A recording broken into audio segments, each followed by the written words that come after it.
정말 최후의 만찬에 나오는 이 제자는 성 요한이 아니라 막달라 마리아일까요? 사람들이 말하듯 예수님과 막달라 마리아는 진정한 연인이었고 심지어 그들에게 성스러운 후손이 태어났을까요? 일부 학자들이나 작가들은 다빈치가 당시 비밀 결사 조직인 템플라 기사단 멤버 또는 그들의 후예였을 것이라고 주장합니다. 과연 그것이 사실일까요? 세월의 탓으로 희미해져가는 이 대형 벽화에 숨겨있는 그런 상징들은 과연 어떤 것들일까요? 르네상스 시대의 천재적 화가이자 발명가였던 레오나르도 다빈치. 우리는 그의 눈부신 업적에 언제나 그를 경이롭게 바라봅니다. 하지만 그의 대표적인 명작에 대하여 감동과 동시에 지속적으로 의구심을 지적하는 사람들이 나오고 있습니다.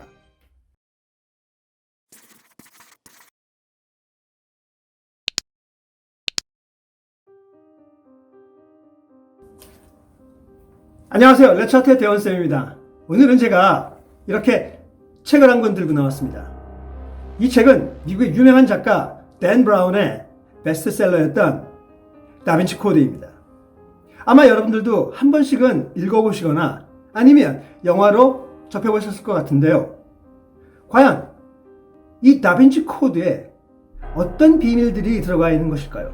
그리고 다빈치 코드와 다빈치의 최후의 만찬은 어떤 관계가 있다는 걸까요? 사실 이번 조사를 통해서 흥미로운 사실들을 많이 발견을 했는데요. 그런 내용들에 대해서 미술사적인 부분과 그리고 그 외에 흥미로운 뒷이야기들, 또 한간에 많은 사람들이 제시하는 의구심들, 그런 것들을 한데 모아서 재미나게 풀어보도록 하겠습니다. 최후의 만찬이 어떤 점이 흥미로운가 알아보겠습니다. 우선 크기가 우리가 생각하는 것보다 훨씬 큽니다. 가로 8m 80cm에 세로 4m 40cm입니다. 스파르처 공이 주문한 후 3년이나 걸렸습니다. 그림은 밀라노에 있는 산타 마리아 델레 그라치의 수도원의 식당 벽화로 그려졌습니다. 식당의 벽화를 그렸다 보니 주방에서 나오는 열기와 심한 습기로 그림이 파손되는 원인이 됩니다. 다빈치는 언제나 새로운 실험을 즐기다 보니 기존의 프레스코 벽화 방식인 에그 템페라나 수성 물감을 쓰지 않고 회벽에 젯소를 바르고 그 위에 템페라 분말에 오일을 섞어 작업을 하였습니다. 역시 재료의 실험도 심하게 훼손당한 이유 중에 하나였다고 합니다. 그렇다면 왜 프레스코 방식을 거부한 것일까요? 그것은 첫째, 프레스코 방식으로는 유화에서 표현할 수 있는 색의 선명함을 나타내기가 어려웠기 때문입니다. 그리고 당시 벽화 주문자들은 자기가 주문한 그림들이 빨리 완성되기를 바라며 독촉을 했는데 프레스코 화법은 매우 빠르게 건졌는데 반해 유화로 벽에 그림을 그리면 건조 시간이 매우 길다는 점을 생각하고 좀 더 편하게 자신이 표현하고자 하는 유화 기법을 사용했던 것입니다. 다빈치의 이런 실험적인 결정은 시작은 성공이었지만 결과적으로는 대실패였다고 볼 수 있습니다.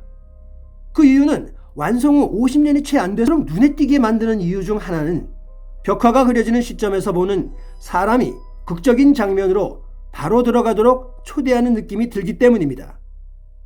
이 착각을 이루기 위해 다빈치는 벽에 못을 박은 다음 끈을 묶어 그림의 각도를 만드는데 도움이 되는 표시를 하는 방법을 썼습니다.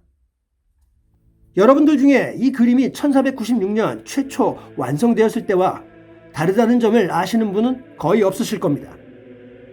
이 그림을 자세히 보시면 식탁 밑에 유독 예수님의 발이 보이지 않는 것이 보이실 겁니다. 이것은 1652년 식당의 벽에 문을 만들며 예수의 발이 없어지게 된 것입니다. 우리가 알고 있는 최후의 만찬에 관한 성경 속의 이야기는 성스러운 물건이 그림 속에 있다고 전합니다. 바로 성배입니다. 예수님이 돌아가시기 전 마지막으로 제자들과 포도주와 빵을 나누는 의식 말이죠. 그 의식에 예수님이 포도주를 드시던 성배가 바로 그것입니다. 하지만 영화 다빈치 코드에서는 다른 이야기를 주장합니다. 이 그림에서 성 요한은 사실 막달라 마리아라고 지적합니다. 교회에서는 당연히 펄쩍 뛰겠죠. 소설에서 말하는 성배는 예수님의 연인인 마리아 막달라라는 것이 예를 든다면 영화나 소설 등에 적극적으로 활용되는 소재이기도 하죠. 소설 템플라 기사단 게시 그리스도의 진정한 정체성을 은폐하는 핵심 증거라고 제안합니다. 여기서 진정한 정체성이란 예수는 신이 아니고 창녀라고 알려져 있습니다. 그런 여성과 고귀한 예수가 사랑을 하고 아이를 낳았다는 말은 사실이든 거짓이든 가톨릭 교회에서는 치명적인 치부라고 여기며 철저히 이 이론을 은폐하려고 했습니다. 하지만 중세의 템플러 기사단은 그 사실을 증명할 수 있는 자료를 가지고 있었고 이것을 밝히려다가 대부분이 프랑스 국왕과 가톨릭 교회로부터 처형을 당하였습니다. 이 갑작스럽게 처형된 날이 바로 1317년 10월 13일의 금요일이었습니다. 이 그림에서 유다는 예수를 배신한 후에 모델로 그려졌을 수 있다고 합니다.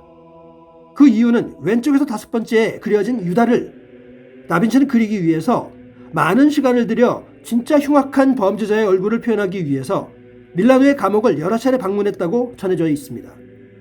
최후의 만찬에 그려진 이미지들의 의미가 논란이 되기도 합니다. 유다가 자신의 배신이 발각되기 전에 쓰러뜨린 이 소금은 배신자로 선택된 그의 불운의 신호로 간주됩니다. 그리고 이 그림의 생선에서도 흥미로운 의미가 해석됩니다. 만약 이 생선이 뱀장어라면 그것은 세뇌 또는 주입을 의미할 수 있으며 따라서 예수님을 믿는 신앙을 나타낼 수 있습니다. 그러나 청어라면 예수님을 부정하는 불신자를 상징할 수 있습니다. 잠시 음악을 들어보시겠습니다.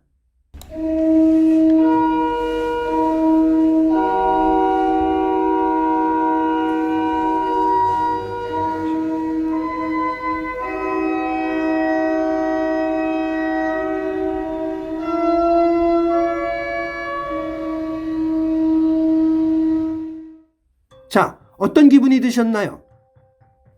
뭔가 암울함을 주는 이 음악의 정체는 무엇이었을까요?